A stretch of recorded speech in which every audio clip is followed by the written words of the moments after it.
स्वच्छ भारत अभियान चला, सबके स्वास्थ्य का कर ध्यान चला, चला रे चला, हाँ चला रे चला, स्वच्छ भारत अभियान चला। नमस्कार, स्वागत है आप सभी का कार्यक्रम स्वच्छ भारत में। स्वच्छ भारत हमारा कार्यक्रम जिसमें आप जानते हैं हम आपको ये बताने का प्रयास करते हैं कि स्वच्छ भारत अभियान के अंतर्गत देश भर में क्या कुछ कोशिशें की जा रही हैं, जो लक्ष्य हमने रखा है 2019 का वो हासिल हो रहा है, किस गति से हो रहा है और कितना समय हमें और लगेगा। लेकिन आपको ये भी मालूम होगा कि 2015 का भी एक लक्ष्य हमने रखा है कि 15 अगस्त तक हमें सभी स्कूलों में, जी हाँ, देश भर के सभी विद्यालयों में कन्याओं की अगर बात करें तो उनके लिए शौचालय बनवाने हैं और ये भी सुनिश्चित करना है कि उनका सही ढंग से प्रयोग भी हो। तो आज इसी विषय पर बात करते हैं और इस बारे में बात करने के लिए हमने अपने स्टूडियोज में आमंत्रित किया है ममिता बौरा ठक्कर जी को, जो स्वच्छता विशेषज्ञ हैं। तो ममिता जी, सबसे पहले बहुत बहुत स्वागत है आपका कार्यक्रम में। तो जैसे कि हम बात कर रहे हैं कि 2015 का लक्ष्य है, माननीय प्रधानमंत्री श्री नरेंद्र मोदी ने कहा है कि सभी लड़कियों को शौचालय स्कूलों में उपलब्ध होना चाहिए। तो कहाँ तक हम पहुंचे हैं अभी? प्रधानमंत्री के जो आह्वान थे सारे देश को कि देश के सारे विद्यालयों में कन्याओं के लिए अलग शौचालय बनाया जाए, उसके रिस्पांस में government of India, ministry of human resource development ने पिछले अक्टूबर में एक नई मिशन का लॉन्च किया है और मिशन का नाम है स्वच्छ भारत स्वच्छ विद्यालय।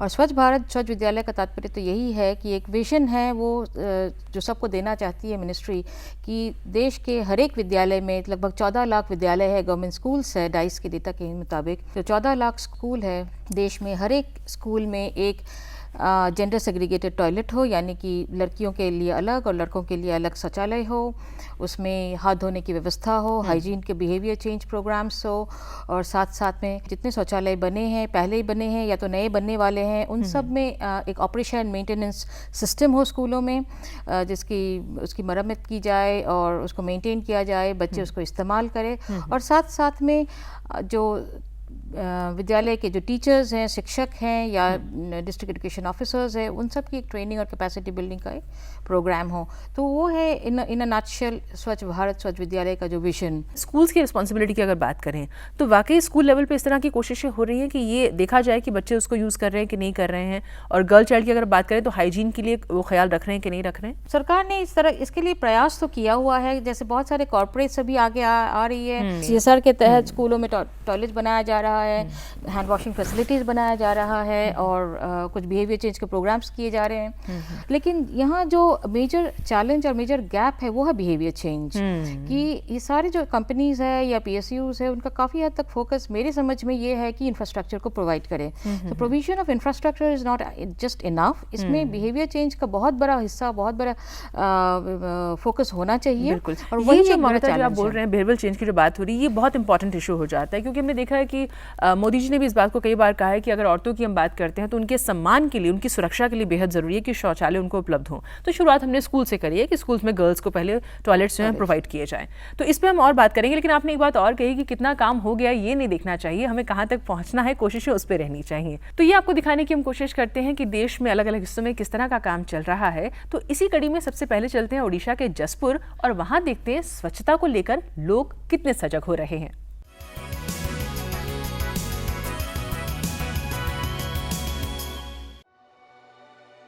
स्वस्थ और खुशहाल जीवन व्यतीत करने के लिए स्वच्छ जल के साथ साथ शौचालय की सुविधा भी बेहद महत्वपूर्ण है। ओडिशा के जगत सिंहपुर जिले में कुछ समय पहले तक यहाँ के लोग एक ओर जहाँ खुले में शौच के लिए जाते थे, वहीं दूसरी ओर उन्हें पीने का पानी लाने के लिए भी बहुत दूर तक जाना होता था। लंबी दूरी तय करने के बाद भी जो पानी उन्हें मिलता था वो साफ नहीं होता था। वो बहुत हद तक गंदा और प्रदूषित होता था, जिससे बीमारियों की आशंकाएं बनी रहती थी। स्वच्छ जल की अहमियत नहीं जानने के कारण लोग गंदा पानी पीने को मजबूर थे। ढेर सारी कोशिशों के बाद अब स्थिति में परिवर्तन देखने को मिल रहा है। सरकार की ओर से शुरू किए गए स्वच्छ भारत अभियान से अब लगभग सभी घरों में पीने के लिए साफ पानी की सुविधा उपलब्ध हो गई है। पानी की समस्या दूर हो जाने से लोगों के जीवन में खुशहाली आई है और उन्हें किसी तरह की समस्या का सामना नहीं करना पड़ रहा है। इस योजना से लोगों में साफ पानी और शौचालय के प्रति जागरूकता आई है, जिससे उनके जीवन स्तर में भी सुखद बदलाव देखने को मिल रहा है। स्वच्छ भारत अभियान का ही असर है कि लोगों में अब साफ सफाई के प्रति जागरूकता आई है और इसका असर कई स्तरों पर दिखने भी लगा है। नुक्कड़ नाटकों, जनसभाओं और पोस्टरों के सहारे ग्रामीणों में सजगता लाने की कोशिश की जा रही है। अधिकांश गांव वालों ने अब अपने घरों में शौचालय बनवा लिया है और जिन्होंने नहीं बनवाया है वो भी बहुत जल्द बनवाने की तैयारी में हैं। इस अभियान का ही असर है कि अब गांव का परिवेश स्वच्छ और निर्मल रहने लगा है। इस अभियान से विद्यालयों में स्वच्छता के प्रति छात्रों की सोच में परिवर्तन देखने को मिल रहा है। छात्र साफ सफाई को लेकर सजग हुए हैं और वो अपनी ओर से स्कूल परिसर और शौचालय को साफ बनाए रखने की पूरी कोशिश करते हैं। सरकार की ओर से की जा रही कोशिशों और गांव वालों के प्रयासों से अब ये गांव आसपास के गांवों के लिए आदर्श बन गया है।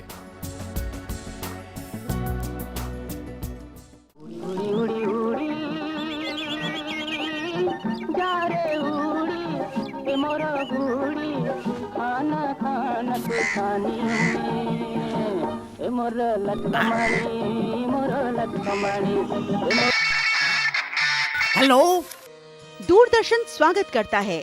2 अक्टूबर से स्वच्छ भारत मिशन प्रारंभ हो गया है। घर में शौचालय बनवाइए और प्रयोग कीजिए। अपने गांव को स्वच्छ रखिए।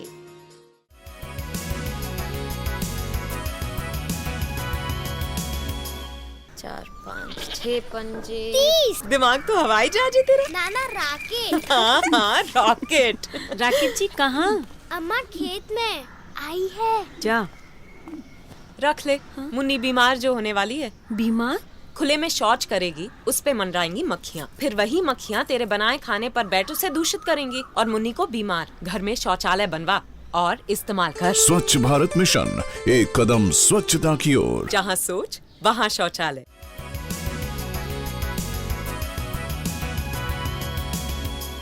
तो ये हमने देखा ओडिशा के जसपुर में स्वच्छता को लेकर क्या कुछ कोशिशें की जा रही हैं और हम बात कर रहे हैं ममिता जी से, उनसे समझने की कोशिश कर रहे हैं कि स्कूल्स की बात की जाए तो लड़कियों के लिए शौचालय बनाना एक बात है, उसका इस्तेमाल हो और उसके महत्व को सब समझें, ये बेहद ज़रूरी है। तो ममिता जी, जो बात हो रही थी बिहेवियर चेंज की, माइंडसेट बदलना वाकई बहुत टेढ़ी खीर है अपने आप में, बहुत मुश्किल काम होता है। इसके लिए क्या कुछ हो रहा है? बिहेवियर चेंज के लिए मैं जितना मानती हूँ कि ये बहुत, जैसे इंग्लिश में कहावत है कैच देम यंग, ये बहुत ही यंग उम्र से, यानी कि जब बच्चे जब स्कूल में जाते हैं तब से हमने इसका प्रयास करना चाहिए।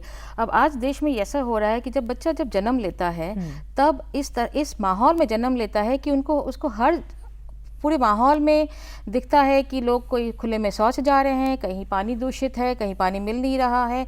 तो इस एक माहौल में और जब वो बड़ा भी होता है 6 महीने के बाद या साल भर के बाद, वो जब खुद शौच के लिए जाता है तो उसे ये नहीं सिखाया जाता है कि जाओ बच्चा आप शौचालय का उपयोग करो। वो खुले में शौच जाता है क्योंकि उसने अपने पेरेंट्स को देखा है, अपने माँ बाप को देखा है खुले में शौच।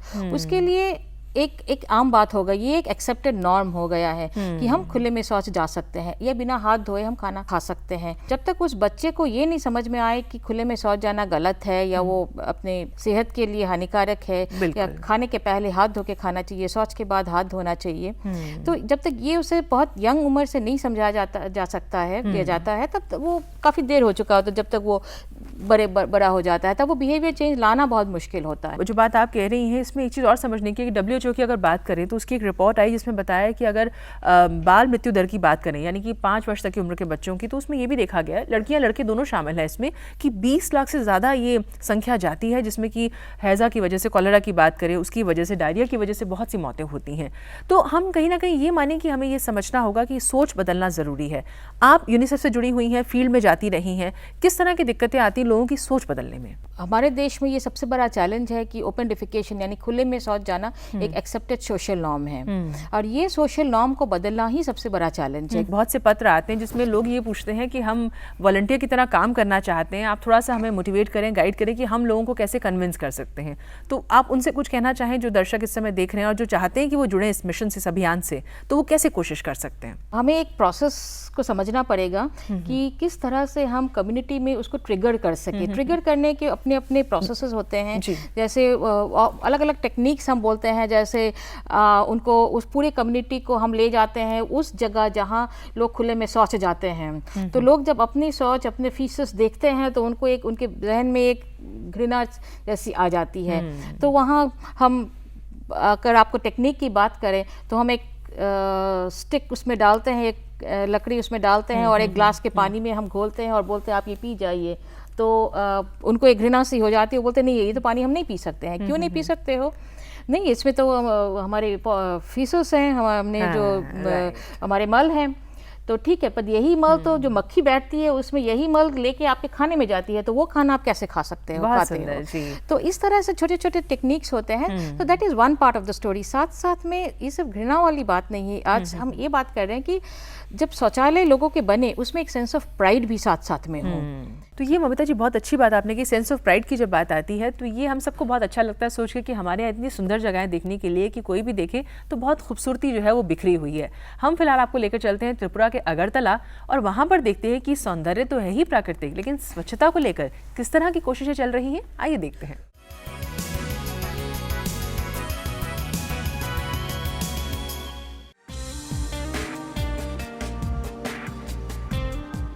भारत के उत्तर पूर्व में प्रकृति की मनोरम खूबसूरती के बीच बसा है राज्य त्रिपुरा। भारत के तीसरे सबसे छोटे इस राज्य की सबसे बड़ी खासियत है यहां की विविधता।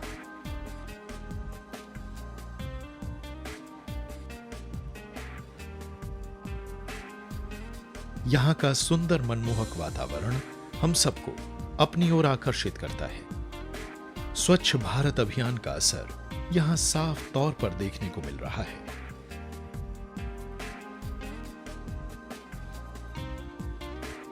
लोगों में स्वच्छता को लेकर जागरूकता है और खासकर विद्यालयों में छात्रों में साफ सफाई को लेकर खासा उत्साह देखने को मिलता है, जो कि अपने आप में अनूठा है। हमारी टीम छात्रों में जागरूकता का पता लगाने पहुंची राजधानी अगरतला के प्रलभानंद विद्यालय में। आधुनिक भारत में प्रगति के पथ पर आगे बढ़ते इस राज्य में स्वच्छ भारत अभियान के तहत सकारात्मक बदलाव हुआ है। सरकार की इस योजना से साफ सफाई को लेकर यहां रहने वाले लोगों की मानसिकता में परिवर्तन साफ तौर पर देखा जा सकता है। इस अभियान के तहत यहां सबसे ज्यादा ध्यान विद्यालयों पर दिया जा रहा है। स्कूलों में शौचालय की उपलब्धता इस मिशन की प्रमुख प्राथमिकता है। लड़कियों के लिए अलग से शौचालय की व्यवस्था की जा रही है ताकि उन्हें किसी तरह की कोई दिक्कत ना हो। त्रिपुरा दौरे में पश्चिमी त्रिपुरा का उमाकांत विद्यालय हमारी टीम का अगला पड़ाव रहा। 2019 तक भारत को संपूर्ण रूप से स्वच्छ बनाने की मुहिम के तहत त्रिपुरा में स्वच्छता संबंधित गतिविधियां जोरों पर हैं। We, the teachers, we have a tremendous role to inculcate the actually habit of cleanliness in our school students, and we are taking this responsibility very much seriously. We have started this program in our school. इस इलाके में कुल मिलाकर 24,000 शौचालय बनवाने का लक्ष्य है।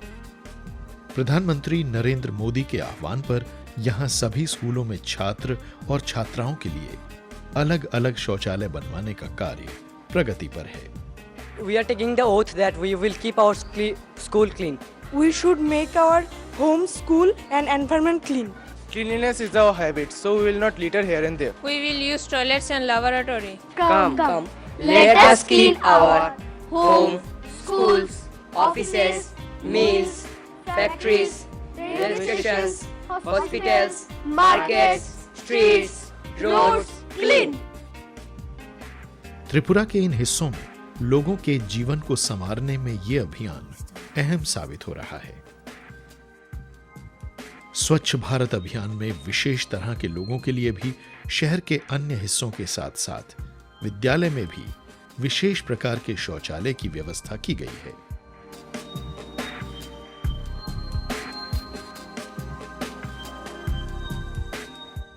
स्वच्छ भारत अभियान अपने लक्ष्यों में तभी संपूर्ण रूप से सफल होगा जब हम सब अपने अपने स्तर पर इसमें बढ़ चढ़कर हिस्सा लेंगे और अपना अपना योगदान देंगे।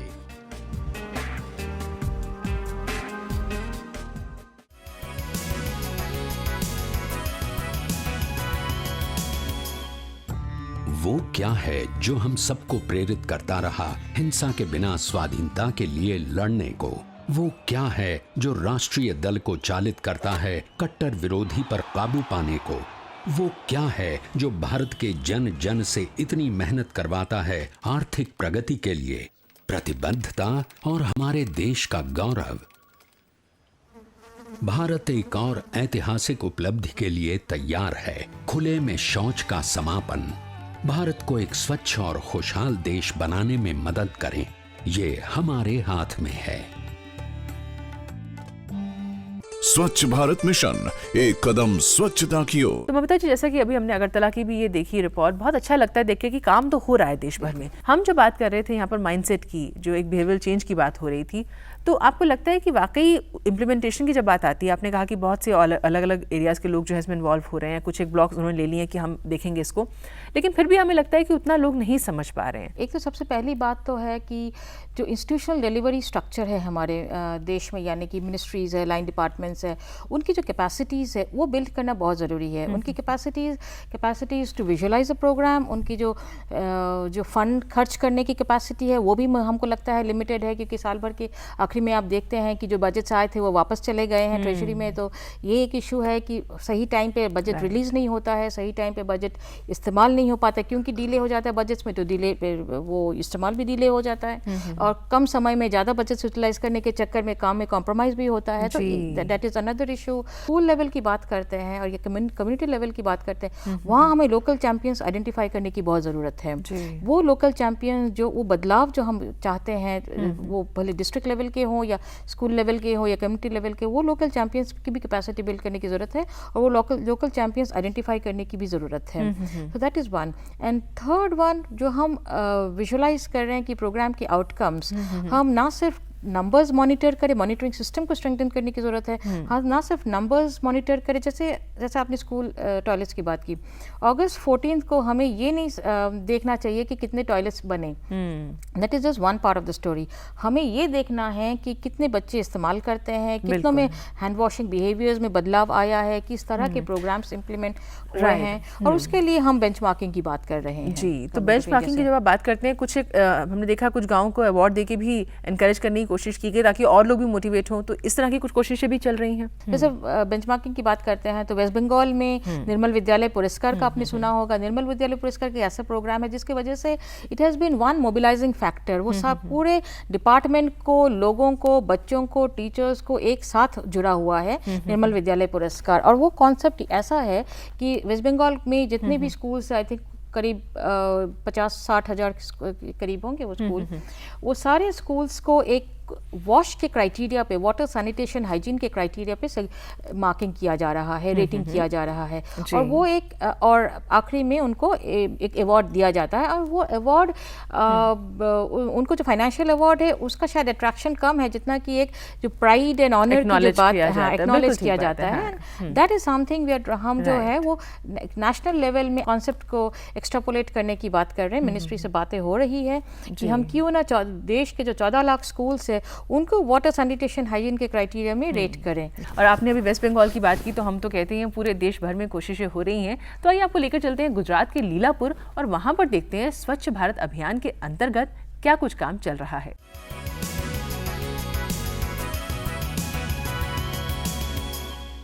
गांव-गांव की पाठशाला में पढ़ते बच्चों को सफाई के प्रति जागरूक करने का कार्यक्रम शालाएं चला रही है। आज हम जिस स्कूल के परिसर में आए हैं वह गुजरात के छोटे से गांव लीलापुर की स्कूल है।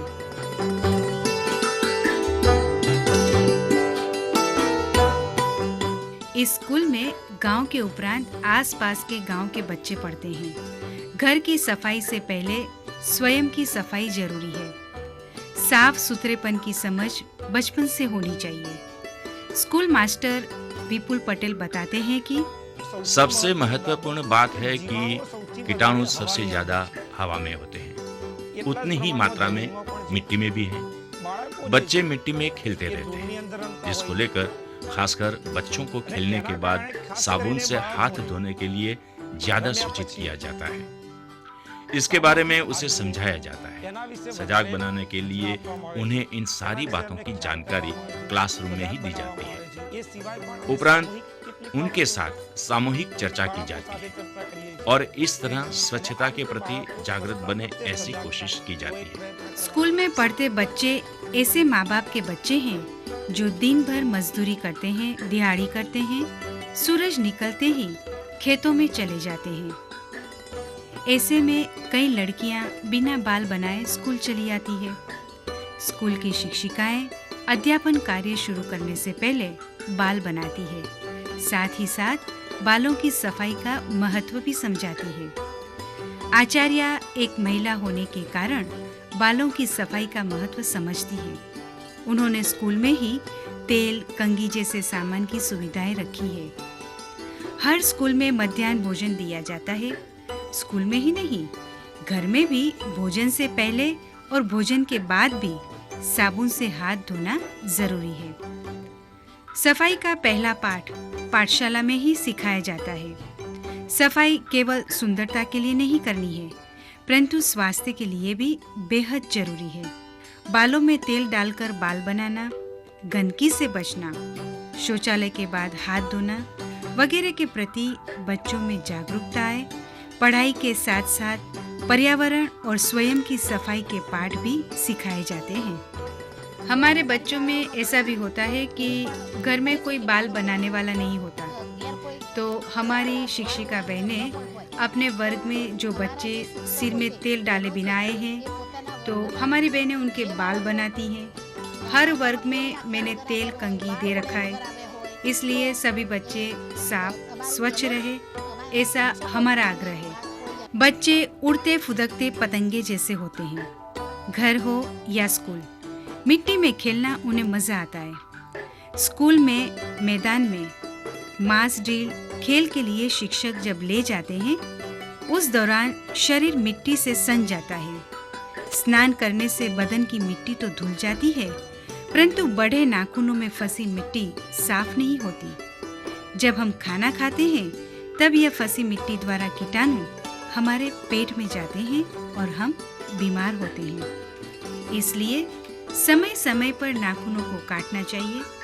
पाठशाला शिक्षा, समझ और जागृति की गंगोत्री है। शुभारंभ यदि पाठशाला से होता है तो तीनों की धाराओं में बहता भारत का भविष्य आने वाले वर्षों में निश्चित रूप से समृद्धि, स्वास्थ्य और स्वच्छता के शिखरों पर विराजमान होगा।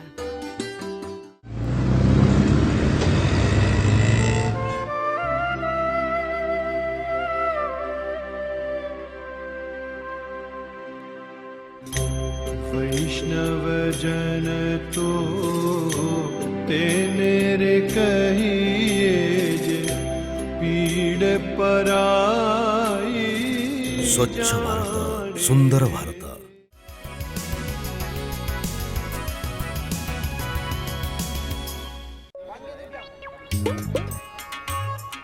कितना अच्छा अपना जहां, कितना अच्छा अपना जहां, सुंदर रखना हम सबका काम।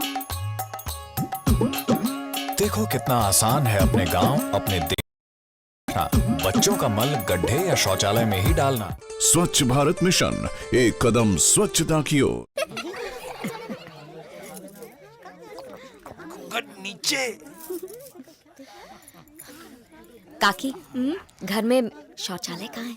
बहू को घर में कहाँ, खुले में ही जाना पड़ेगा। फिर तो तुम घूंघट भी खोल ही दो। एक तरफ तो आपको बहू का घूंघट भी सरकाना गवारा नहीं, और दूसरी तरफ उसे खुले में। इस तरह तो हमने कभी सोचा ही नहीं था। तो अब सोचो, घर में शौचालय बनवाओ और इस्तेमाल करो। स्वच्छ भारत मिशन, एक कदम स्वच्छता की ओर। जहाँ सोच वहाँ शौचालय।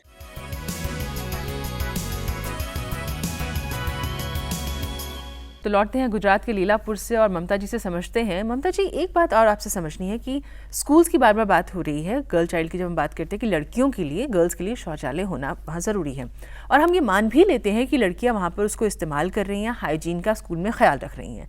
लेकिन जब हाउस होल्ड्स की बात आती है तो घर जाके फिर अगर वही प्रॉब्लम है कि आपको शौचालय अवेलेबल है नहीं, आपके जो घर की महिलाएं हैं वो जाती नहीं हैं शौचालय में, वो खुले में शौच के लिए जाती हैं, तो इस आदत को बरकरार रखना और इसको प्रमोट करना वो कैसे होगा? स्वच्छ विद्यालय का कार्यक्रम में भी ये हो सकता है इस ऐसी स्थिति में आ जाए हम कि सारे स्कूल्स में शौचालय तो बना दिया है, लेकिन उनके जो बच्चे उन स्कूलों में आते हैं, उन विद्यालयों में आते हैं, उनके घरों में शौचालय नहीं है। ये सिचुएशन मैंने बहुत बार गाँव में देखा हुआ है।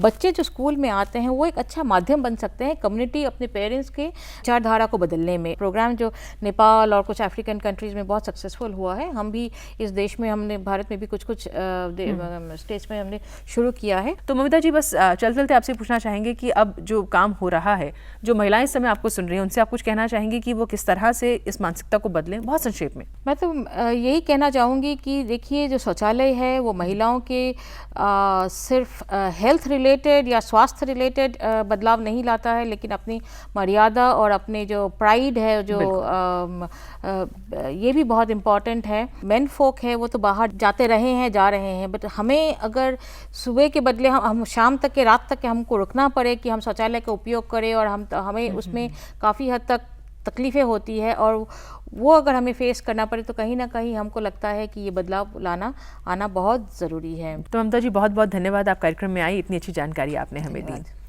और बाकी हमें भी यही कहना है कि हम सब मिलकर कोशिश करेंगे, तभी ये अभियान जो है ये अपने लक्ष्य तक पहुंचेगा। तो सबको जुड़ना होगा, इसमें हम भी शामिल हैं, हम तो प्रयास कर ही रहे हैं, आपको भी हमारे साथ जुड़ना होगा।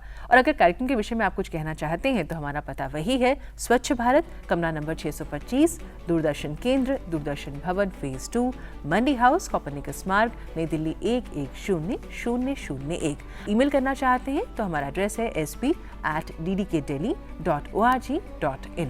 और इसी के साथ आज के अंक में आपसे लेते हैं अनुमति, लेकिन आपको ये भी याद दिला दें कि अगर आप हमारे कार्यक्रम के एपिसोड दोबारा देखना चाहते हैं तो YouTube पे जाके वो भी देख सकते हैं। तो फिलहाल के लिए नमस्कार।